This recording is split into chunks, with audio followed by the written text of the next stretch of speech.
Thank you guys for joining me again. I am thrilled that you are back, and hopefully, you had a week where your boundaries weren't pushed that much.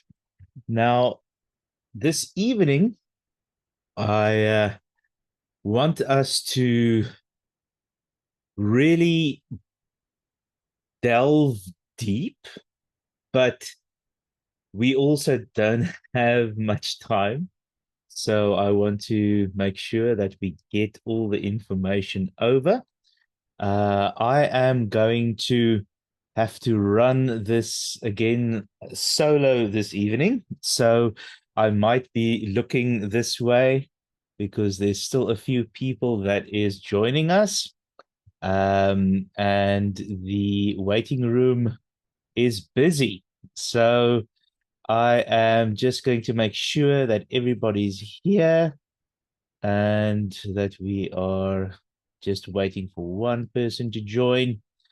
Can you guys chat this evening? Could someone just chat a bit? If not, then I know I've messed you guys around again, so I'm really sorry about that. But if you can chat, please do. If not, then I don't know. Oh, there we go, Bernadette. Thank you very much. You guys can chat. Um, I'm going to be asking a few questions this evening, and it's going to be in or during the presentation, and I'd like you guys to chat along with us. And then at the end of the session, we will have another Q&A. I thought it worked well last time. So please come with a few questions. I might not have all the answers, but I will certainly do my best. We are just waiting for two more people. I just want to make sure that they are in. Okay, so let's just do one more.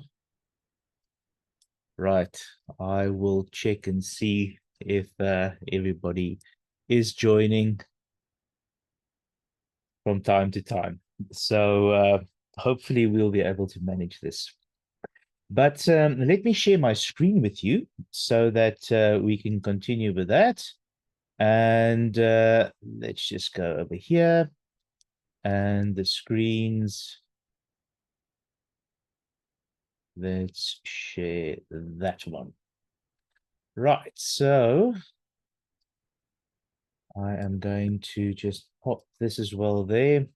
I must tell you, it is quite a skill to make sure that all of us are on the same screen. We're not on the same page, we are on the same screen this evening. So that is very important.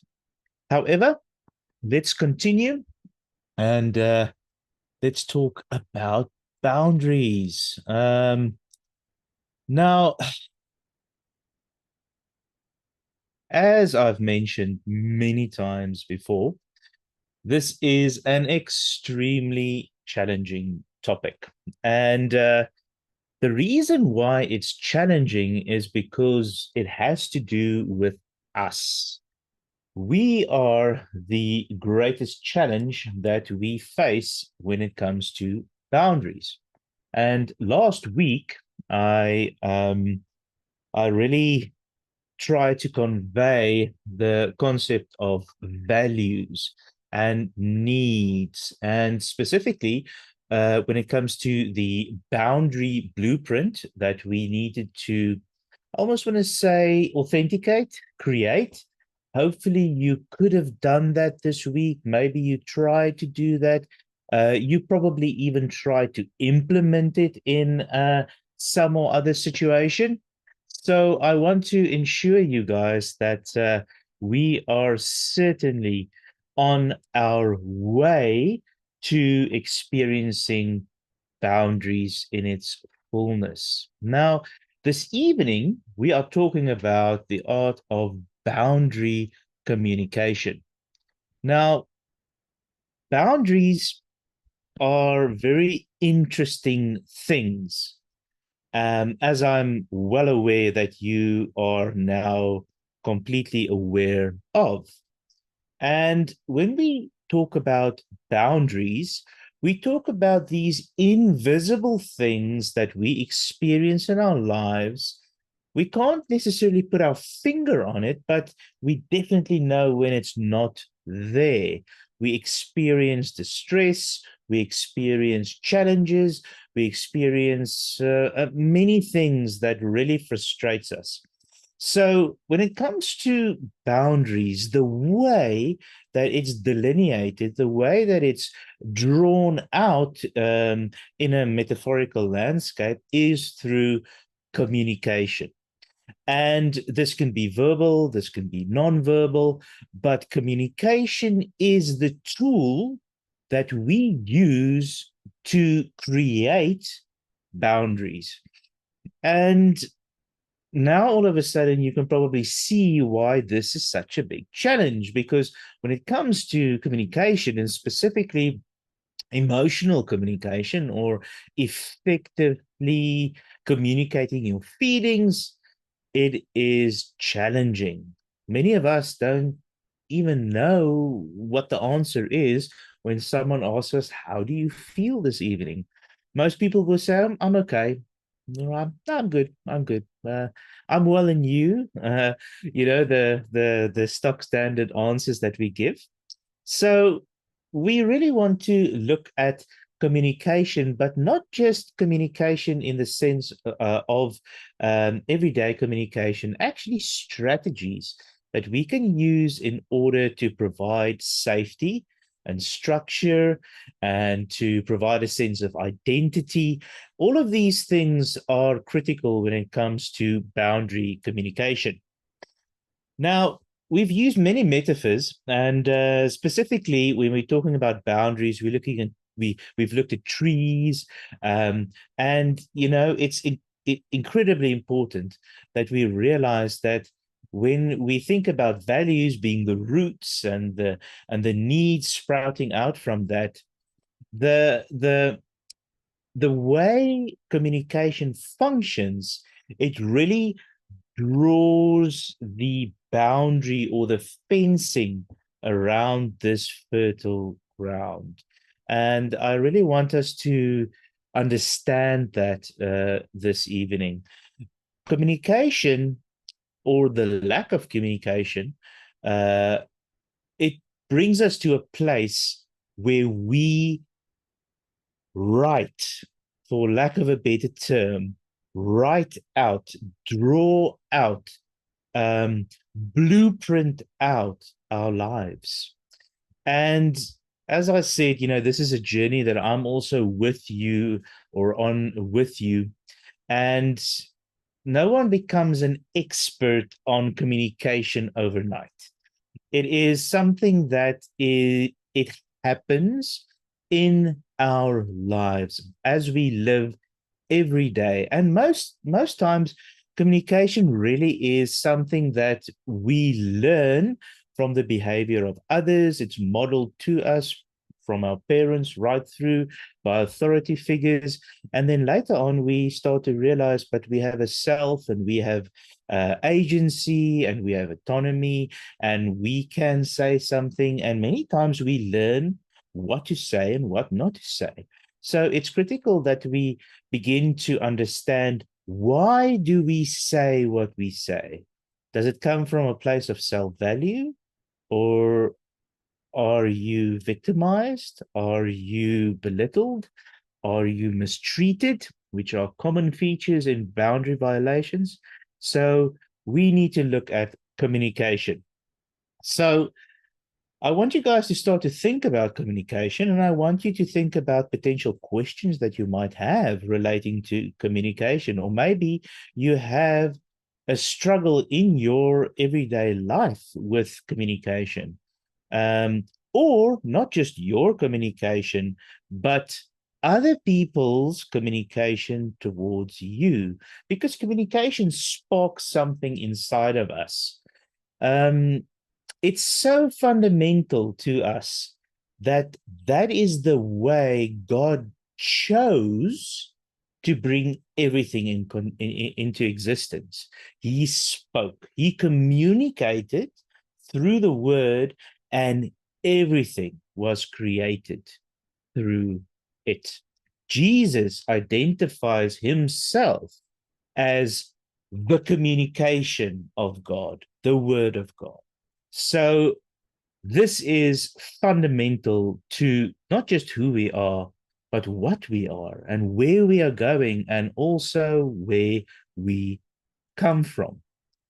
Now, we have a few objectives that we want to reach, and hopefully we will do so as we go along. I'll cast an eye and see if there are a few questions. I see, Elaine, you have asked a question, and we're going to try and answer it. You guys can chat on as you wish. Alongside, you are more than welcome. But let's focus on these objectives, and they should serve as a roadmap for us for today. And we have three main goals. We want to not just focus on mastering the art of boundary communication.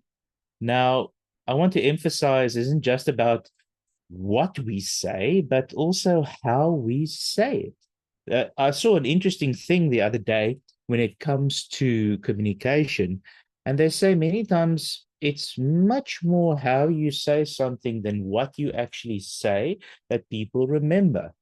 You can have all the knowledge and all the facts right, and you can give a presentation, but it might be quite boring. Or you can have very little information, actually a whole load of nonsensical facts, but you can be very charismatic and enthusiastic when you actually deliver it, that people will remember that. And people use that in boundary conversations to literally control other people. Now, I want us to realize that even though I said this is mastering the arts, this is really an ongoing thing that we need to practice every day, and we are going to look at that. So it takes practice. It takes a good understanding of just the fundamentals of boundaries and of communication. We've looked at boundaries in a bit more detail in the previous sessions, but it really is something that we have to do on a daily basis. For example, think about this. You have a friend that maybe often calls late at night. Now, for me, late at night now is literally anything after 8 o'clock. That's late at night for me. So I have someone in my life that actually do that.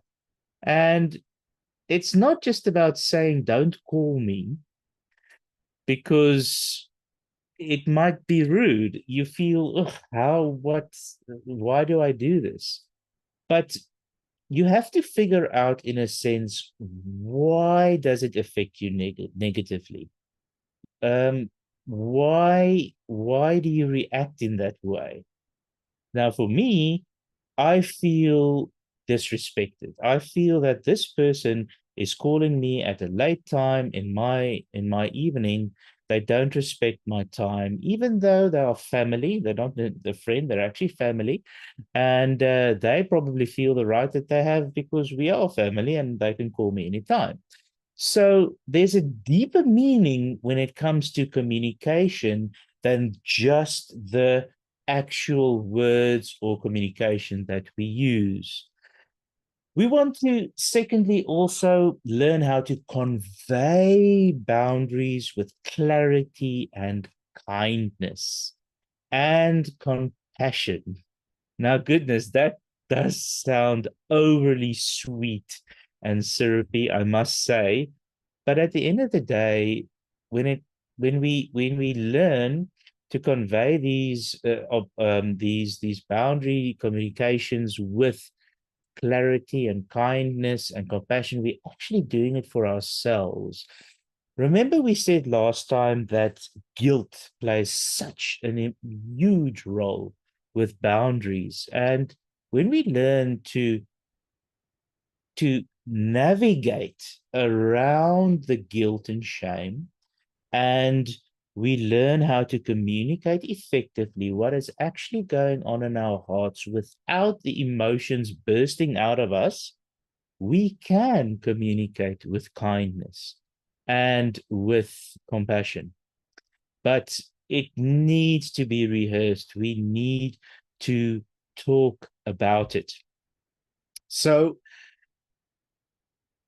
when we think of communication, what is it that we want to communicate? Well, we essentially want to communicate what is inside of us. Those things that we want to say, but we feel we can't say because of whatever reason it might be. Now, I want to emphasize a crucial point about compassion. It's easy to think that boundaries are rigid. They are barriers. They're like walls. And it's like this is impenetrable. And that would be leaning over to a very rigid, a very cold type of a relational experience. So, what is it that we're trying to foster? Well, we're trying to foster authentic relationships. You see, when we have good communication that keeps that which should be outside outside, but also allows that which must come inside to come inside, it's going to foster relational dynamics. And it's interesting that our communication is very much a barometer of how healthy our boundary experiences are. So we are going to look at a few concepts surrounding this. Elaine just said here that she struggles with people when you send them a message on WhatsApp, for instance, asking a question and they choose to ignore you. Well, Elaine, behavior is a language.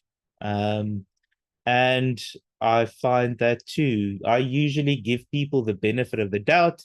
They're busy.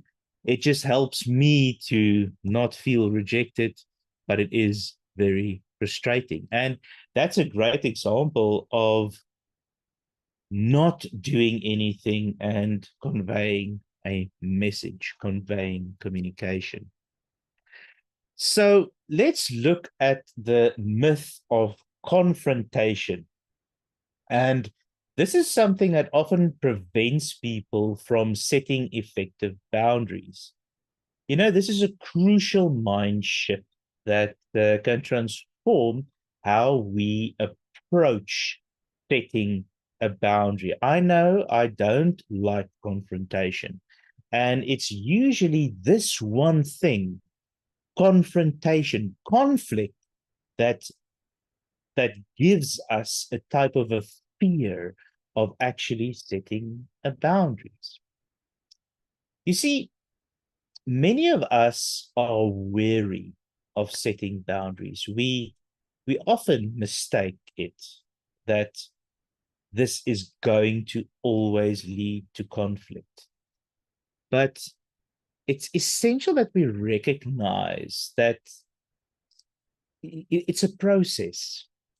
And what it actually is learning how to, at its core, how to effectively convey our needs. And it's not about gearing up for a battle. It's not about fighting. It's not about trying to win an argument. It really is a place where you stand up for yourself and say, I want to let you know how I truly feel inside. And that changes the whole conversation from a place where you potentially want to fight, to a place of being able to grow or to foster authentic relationship. And it also identifies which relationships in your life are worthy of fostering. Because if you cannot share your need in a relationship, then that relationship has red flags. And either it needs an intervention or it needs a very strong boundary. So I know from my personal experience, and this is me talking, that fear often comes over as aggression. Um, and it can lead to frustration. And that in turn leads to an inability to communicate needs effectively.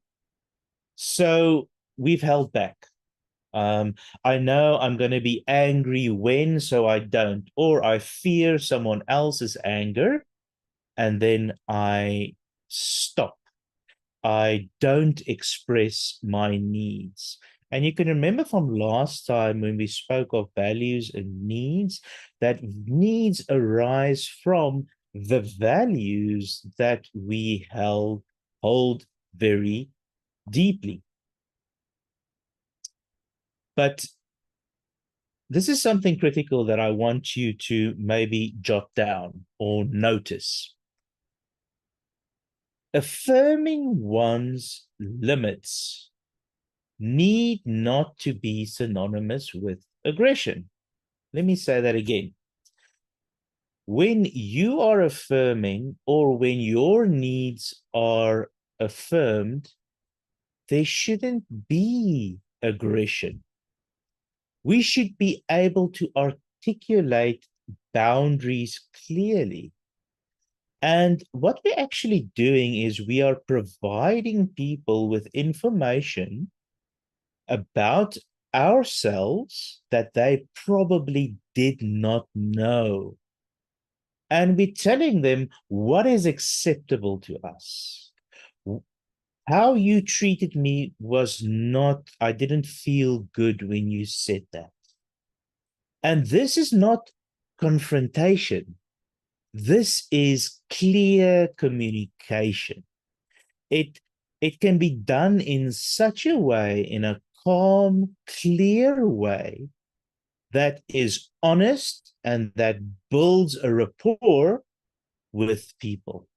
So I want to give you a little example from my personal life. I worked in a laboratory many years ago, and we had these staff meetings, and there was this one person, and I always felt this thing like they cut me off where I was just trying to say something, and they just, and I don't know if they did it on purpose, maybe just they're just excited, or I don't know, but it was really frustrating, and I couldn't I felt, maybe that wasn't the truth, but I felt it, that I couldn't end my thought or convey my sentence or finish the story that I was telling. So one day I actually took them aside and just said, listen, I don't want to be rude, and I'm not blaming you. Maybe there's something different for you going on, but I want you to know that many times you cut me off, and I just really want to finish what I said. And they actually apologized. They said they're very sorry. They didn't realize they were doing it. They were actually quite excited about what I was saying, and they just wanted to talk along. So it makes these discussions and relationships much more productive and safer. Now, was it confrontational? No. It was just me expressing what I was experiencing within that meeting. This is critical, guys. People are not mind readers. They don't know magically what is going on inside of us. Sometimes, and this is especially true in very intimate relationships, say, for instance, in marriages, we assume that our spouse knows exactly because we are so in love and we're one and we feel everything together. So we are supposed to know what's going on in the other person's mind. No, you don't. And they also don't know what's going on in your mind. They don't know what you feel. So, how will we know if we do not tell them? And how will we know if they don't tell us? You see, communication and confrontation, especially, actually, confrontation happens in very few boundary conversations in reality. It's just this whole fear that we create for ourselves many times because we fear rejection, we fear retribution, we fear conflict. So we'd rather keep quiet, we don't speak, we get resentful and bitter, and the relationship deteriorates. But if we realize that people are also just struggling to kind of communicate with us, if we are upfront and we can communicate our needs in the relationship, it can help significantly. And we have to realize that it is not just beneficial to do that, it is absolutely critical. Um, I just cast my eye here where Tarina says that she's always nice. I'm always too nice as well. I'll read the list of the rest of it later, but niceness. What is niceness? Niceness many times is a mask we wear because we feel that it is a polite thing. And I agree. We can't with everybody just spill all of our emotions in front of everybody. But this is a point I'd like to make is that boundary communication is controlled, it is thought through, it is considered. And it's not necessarily an entire script of your heart's, your internal monologue. It is a way to communicate needs. You don't necessarily always need to say why you are communicating those needs. You just need to say, this is how I feel, or this is what I need from you. Are you able to do it? If not, I won't challenge you with that again. It really is a place where we can start to communicate effectively. And that's not being impolite. It gets impolite or it gets aggressive when we actually don't communicate, when those things fester inside of us and we have the inability to then later on talk about it because it's going to be like a pressure cooker that's going to explode. So, how do we do it? What do we do? How is it that we try and communicate our needs effectively? Well, we need to be direct and specific. This means that we must use clear and straightforward language. We must avoid vague statements that can be misinterpreted. I promise you, 95% of all arguments are misinterpretations of what we mean. I want to say 99%. We we we listen to reply instead of listen to understand. And that is a culture issue in our social media world that is an enormous challenge because people want to be right and they want to win an argument. And that those are not the kind of communication that we want to actually get involved with. When we also share our needs, I want you to remember what Jesus said, to not cast your pearls before swine. If there are people that want to hurt you or are aggressive towards you for no reason at all, then those are people that need very strong boundaries. So, what does it mean to be direct and specific? Well, let's look at a few examples.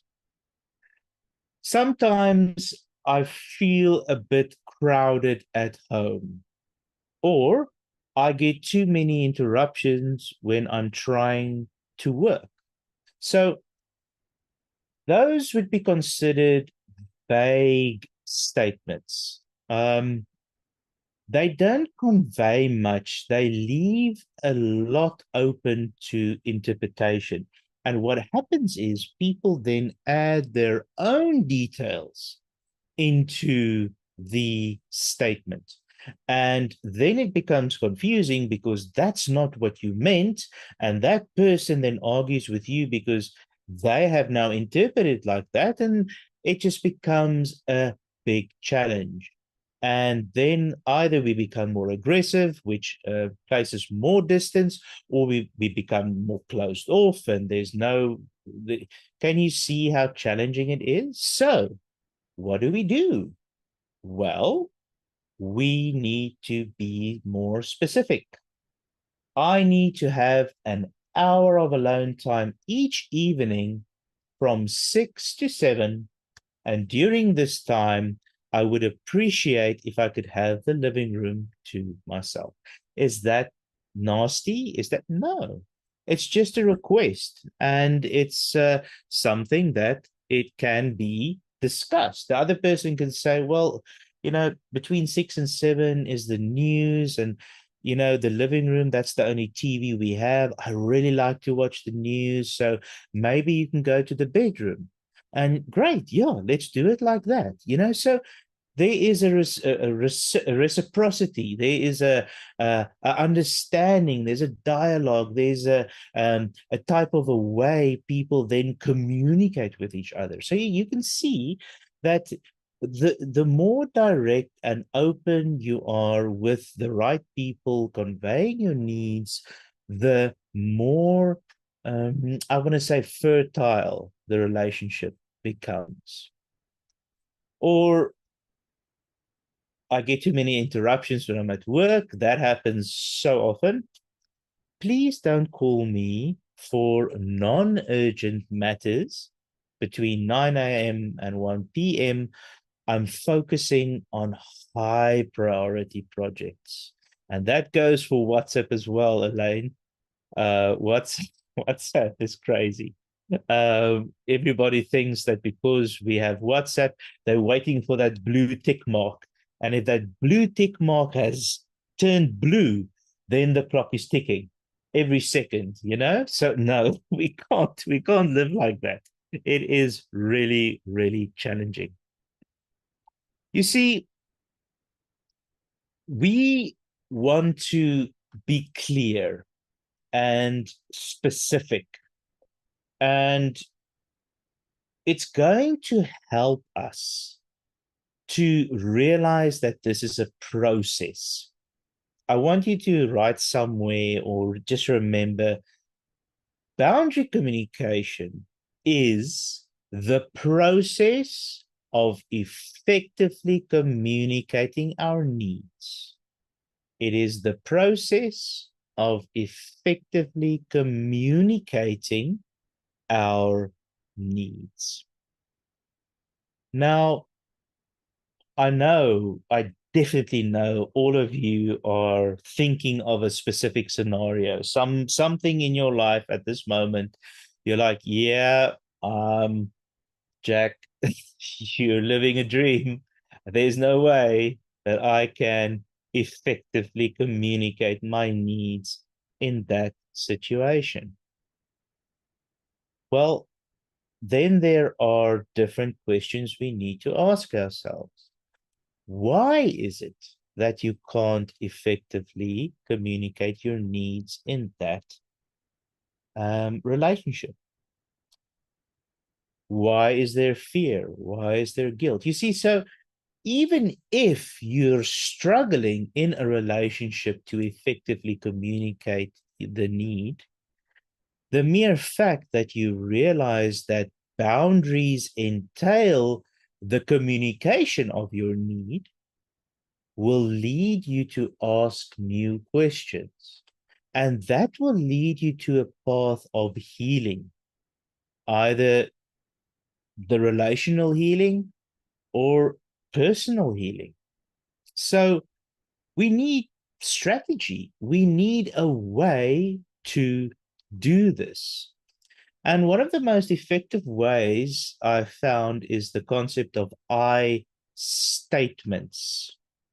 Now, an I statement, it it takes the concept of blame away.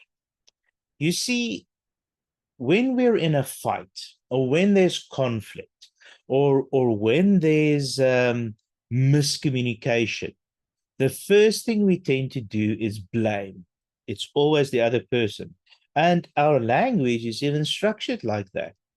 So we would say something like this example: you're always taking up all of my time. So the blame gets shifted from me to the other person, and maybe it's rightly so, but it's not going to achieve an outcome that we want. What is the outcome? Well, we want this person to hear us. We want this person to understand what's going on inside of us.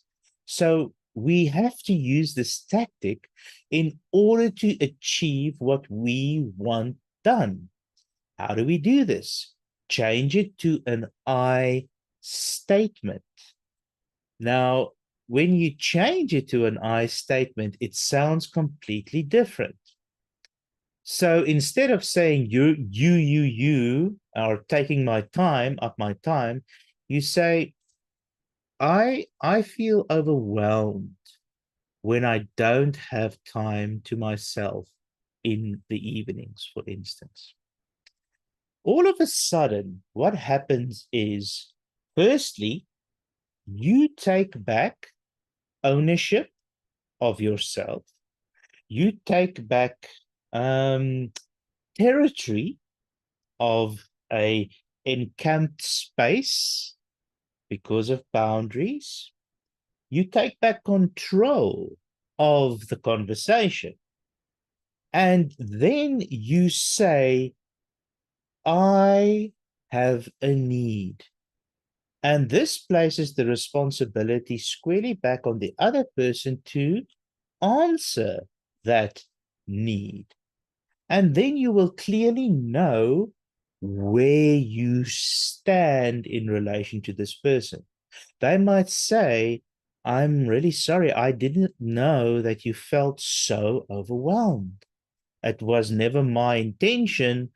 You are more than welcome to have the time. Or they might disagree and say something negative. But either way, you will know where you stand.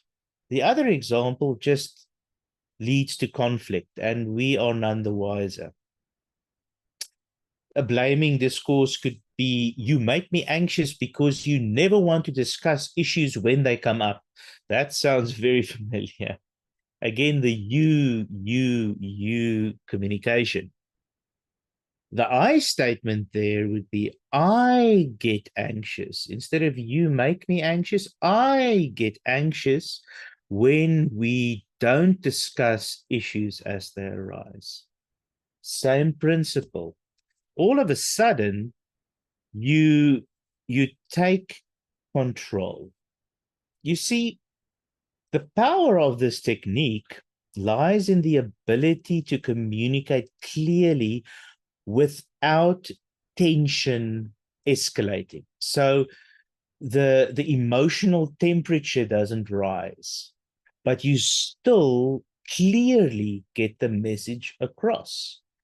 And like I said, we are then in control of our emotions. Yes, it does take vulnerability, but it would have been vulnerable in any case to blame because you're still going to say what bothers you. Rather, do it in a controlled manner, and then you can become the narrator of your own story. You draw your own boundaries instead of someone else, placing the power in their hands. I feel when, because, I would like. So let's look at that. Let's break down I statement. I feel, number one, and then you can express your emotion. I feel depressed, or I feel sad, or I feel conflicted when, and then you describe the specific situation. And I'll place this in our WhatsApp group for you guys. And then you can describe the specific situation. You can say, I feel depressed when we don't talk about, and then you can think about because, number three, they explain the effect on you. So I feel depressed when we don't talk about finances because I'm afraid of our budget not meeting all of the expenses.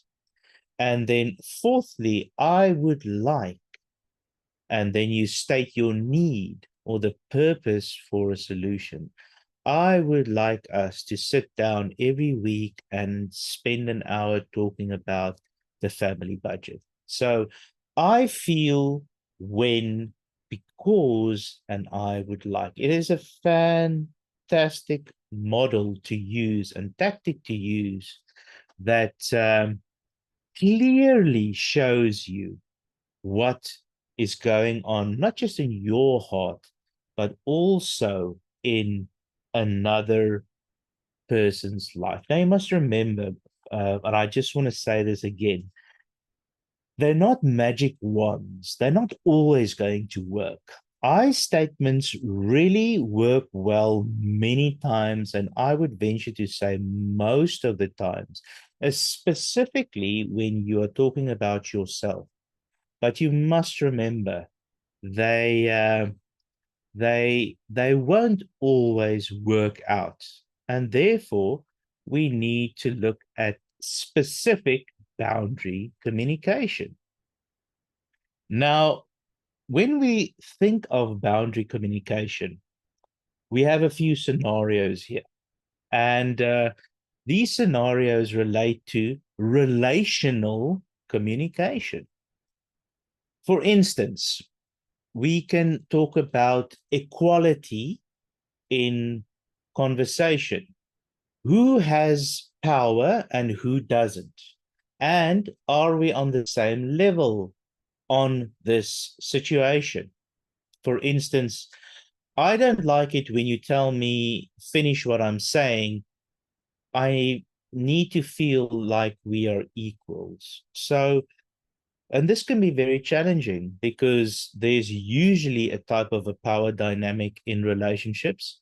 Sometimes it is inherently in a relationship, say, for instance, a boss and a subservient or a person that works for someone. there's a power dynamic there, or maybe a teacher and a student. But if there's mutual respect, I definitely want to tell you that people will yeah, respect each other's boundaries. But many times it isn't like that. The next thing we could do is suggest better communication methods. For instance, I feel like you're obligating me or obliging me to do things when you start the sentence with you have to. I think there are better ways to ask for my help. This is again just communicating a need. It's communicating something within yourself. Help me to help you, in a sense. Affirming the need of self-expression. So many times we want to express more of what we feel inside.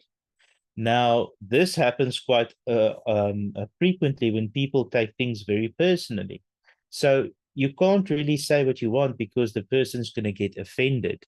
Now, goodness, we live in a situation these days where everybody gets offended about everything. So it's really difficult.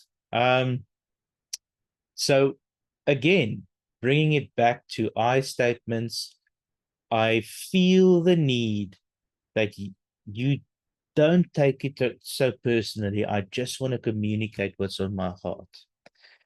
And then also seeing which conversations are productive and which are unproductive. And because it's a waste of time. If you see a person is not in the right space or the right frame of mind, there's no way that they are going to actually listen to you or see you as an equal or respect your boundaries. The best thing is to say, listen, I can see that you're challenged today, or you don't have the capacity to have this discussion. Let's have it another day, or maybe let's go sleep on it and we'll talk about it tomorrow. Something like that. So again, using the I statements together with an understanding of specific boundary communications will help us to engage people differently. Again, I want to reiterate that, this is a skill that improves with practice. So don't be discouraged if it feels awkward.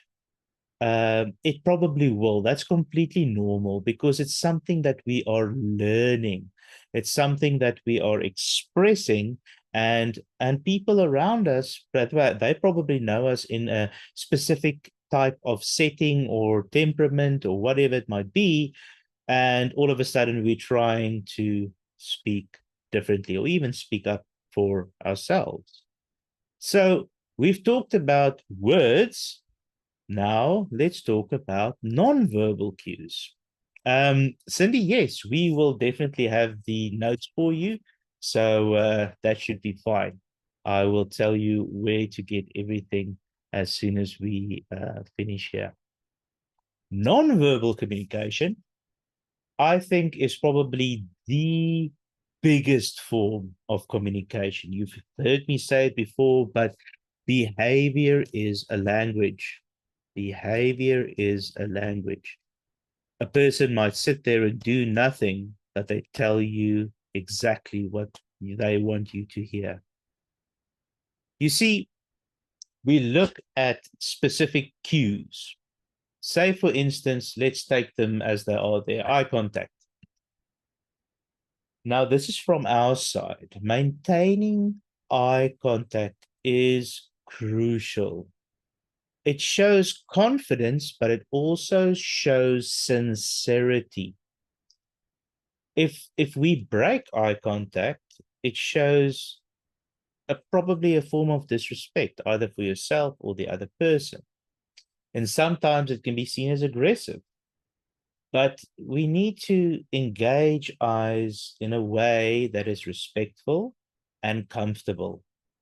Think of eye contact as a type of a conversation you're having with another person. It's very interesting to see how people look at you and how they react when you look them in the eye. Facial expressions. And this is sometimes we need to sit in front of a mirror and say we need to practice our faces because our faces actually give us away in many instances. But facial expressions, specifically when it comes to boundary conversations, should be neutral. They should be friendly and calm and composed. But obviously, if you're shocked, if you're angry, if you're challenged inside, it will show on your face. Now, I'm not saying that we should wear masks or be disingenuous or try to be yeah try to live a lie. That's not what I'm saying. This is a skill that we're learning in order to convey needs effectively. The other thing that we need to look at is posture. Most of us, and I do this myself, we slouch. We have a poor posture. We have to make sure that we are standing or sitting upright, specifically when we're having these types of conversations. It shows confidence.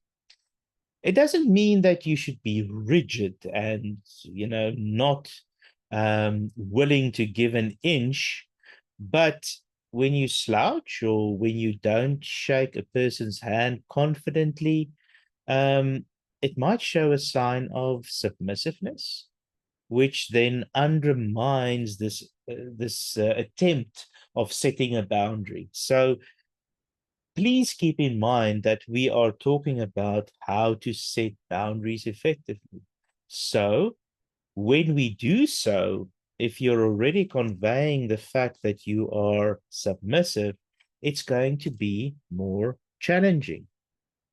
It should be that you sit upright, that you are self assured, but not aggressive. You are open, you are welcoming, but you are definitely not subservient. We can look at gestures. Most of us speak with our hands, like I do this evening. Most of us use hand gestures very articulately. It's always interesting to see how a person speaks on a telephone. They use hand gestures the whole time as if the other person can see them. But it's important that, and this is just a small thing, that we use open hand gestures. It conveys a helping hand. It conveys the fact that you are willing and open to work on this relationship, even if you are trying to set a boundary. So this is something that someone actually told me once, and it quite helps. See your hands as paintbrushes, and you are painting a masterpiece. You're painting with your hand gestures a new image of your life. And that really struck me. It shows that you use them delicately, you use them precisely, because your hands are a powerful communication tool. That is why Jesus teaches us to lay hands on people in order to support them. The other thing that's critically important is personal space. If you allow people into your personal space, come too close or too far, it could signify a type of a comfort issue. People might be uncomfortable if they're too close or too far, but it's important to realize that our job is to communicate effectively, to include a person in this communication bubble that we are creating, but also not too close that you invade their personal space or they invade ours. One tactic that a bully or a manipulator would use is they would get right in your face, barking commands at you. And that has happened before, and I'm certain many of us can relate to that. It's not a pleasant experience. The last thing I just want to say is consistency. If you've done something in a certain way, continue to do so. Continue to act in a certain way. Specifically, if you are helping another person understand your needs. It's not going to be a once off, specifically when it comes to boundary communication. The other thing that I want to quickly chat with you is empathetic communication. What is empathy? Empathy places us in the listener's shoes. You see, when we empathize with a person, when we communicate with empathy, we prioritize our not just understanding, but willingness to understand. There's a difference because we might not understand what this person is trying to tell us, but we can attempt, we can be willing. And also, we show that we experience what they experience, or we are at least willing to do so. You see, effective communication is much more than just about listening and speaking.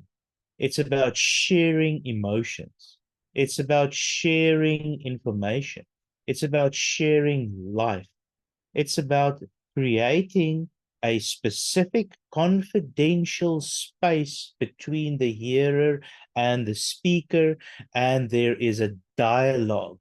There is a relationship exchange happening in a very private and specific space. If you begin to see communication like this, you will then have the place where, or the space where you can communicate your needs effectively and also understand the other person's needs. And then you can start to create this thing we call a relationship. How do we relate to each other? I said previously, seek to first understand and then to be understood. I wish more people would practice this, and I wish I could remind myself this every day because we are so adept at wanting to be understood than trying to understand. You see, we cannot control how other people receive our boundaries. But what we can do is we can manage how we deliver it, how we say it, what do we look like? How do we create this space?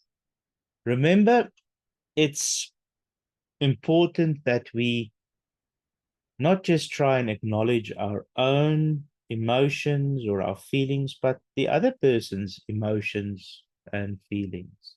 Maybe an I statement could be, I can see that what I've just said has upset you. And I'm sorry, I didn't mean to upset you, but you must realize that this is important to me and I want us to talk about it. Let the other person know how you feel, and you can see how it made them feel.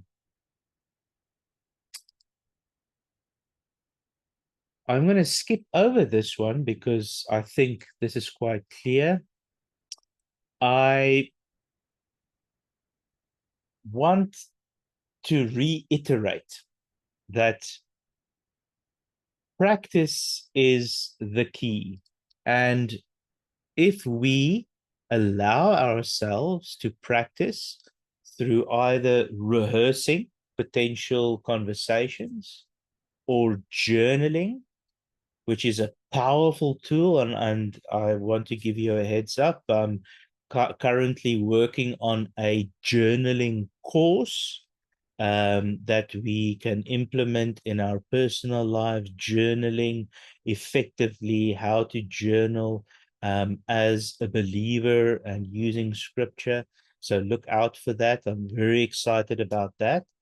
And then how to effectively reflect. What happened after the confrontation? What happened after the boundary conversation? There's so many things we can journal about or reflect on. Did I speak clearly? Did I listen actively? Was I able to manage my emotions? Did I use I statements or did I blame the whole time?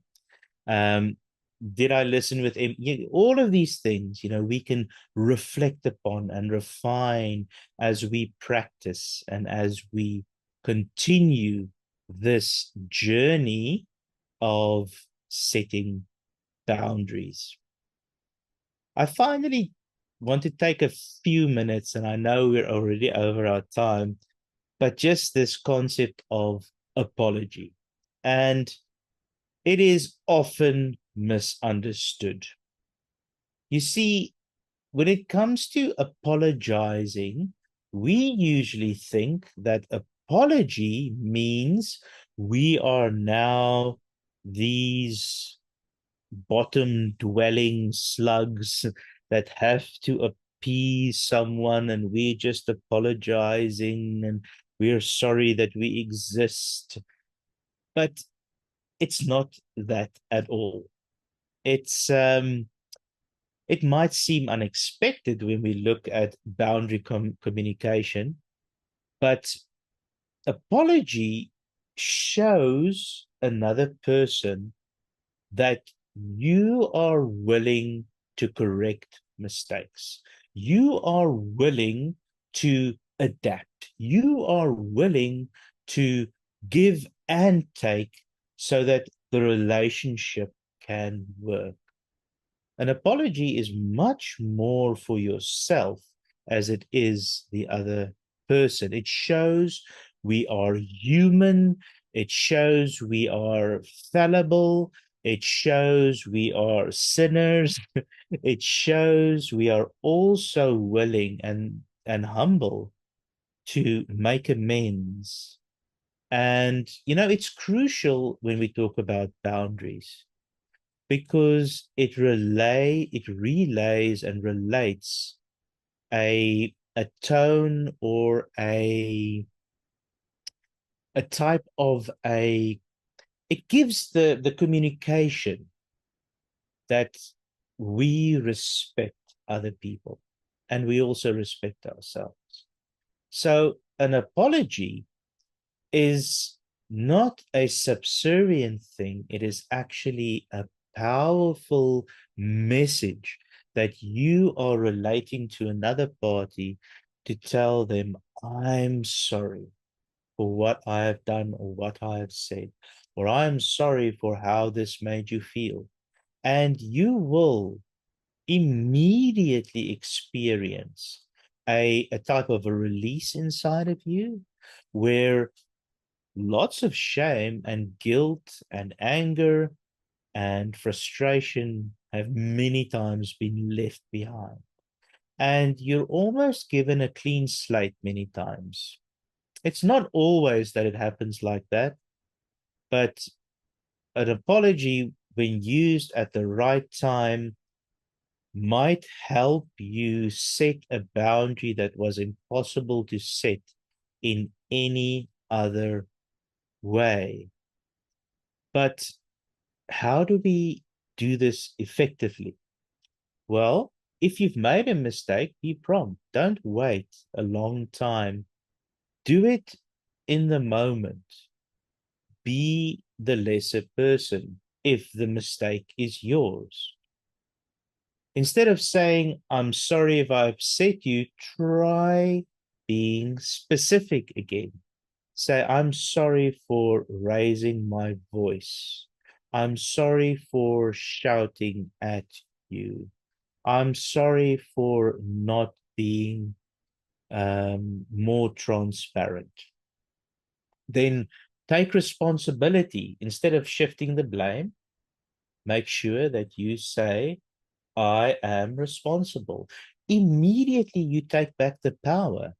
You see, this is something that people don't understand, is that they see apologizing as a weakness, and it isn't. It is the ability to immediately take control of a situation and immediately bring a resolution, a calm, a different way of understanding the dynamics of what is going on. The other thing that's also important is remorse, but I'm not going to focus too much on that. The thing that I want us to look at is not just to make amends, but also a new commitment. So I know we're running quickly through this and it's such crucial information. I might even next time start with this because I feel it's so important. But when we commit to making a boundary or a relationship better, if the person is amicable to it, if they have the same experience and they want to heal a relationship, they respect the boundary, then there can be a commitment. But don't overcommit to a person that wants to hurt you. Um, this is only applicable when you have something to apologize for. You see, it turns the apology into a learning experience that shows commitment instead of bitterness and, well, resentment. I want to just quickly share accepting differences with you guys. You see, accepting differences shows that you respect other people and you provide a space where they can respect you. We can respectfully disagree. And that is the cornerstone of a healthy society. When you disagree with someone, but you can still respect each other. For instance, I appreciate your perspective on this, and I can see how your experiences have shaped your opinion. I have a different view based on my own experiences, but I respect where you're coming from. Perhaps we can both think about what each other said and have a discussion later. We don't have to fight with each other about what we disagree about. We can certainly find common ground. There are a few exceptions, and that is closely related to our values, which should not be compromised. But I would say most of the conversations we have in our everyday life, we can accept each other's differences. Go and look at the self-reflection questions in your workbooks and those worksheets that you have. They are quite interesting when we start to think of boundary communication. You know, this communication is an evolving process. What does that mean? It means that it's always a process. It's always something that is growing or stagnating. So stay curious about other people's perspectives. remain open for feedback. People will tell you, and many times from the strangest places, how they made you feel. And be committed to personal growth. Be committed to relational growth. And remember, reflect, look back at situations, keep journaling, keep writing down, keep speaking, praying, and be patient with yourself. This is not going to happen overnight. It is a lifelong journey. And there's going to be one day when you're in a situation where you felt like this will never change, and there's a breakthrough. Someone respects how you feel. All of a sudden, someone heard you for the first time. Celebrate that, please. Make a big fuss about that, even if it's just you.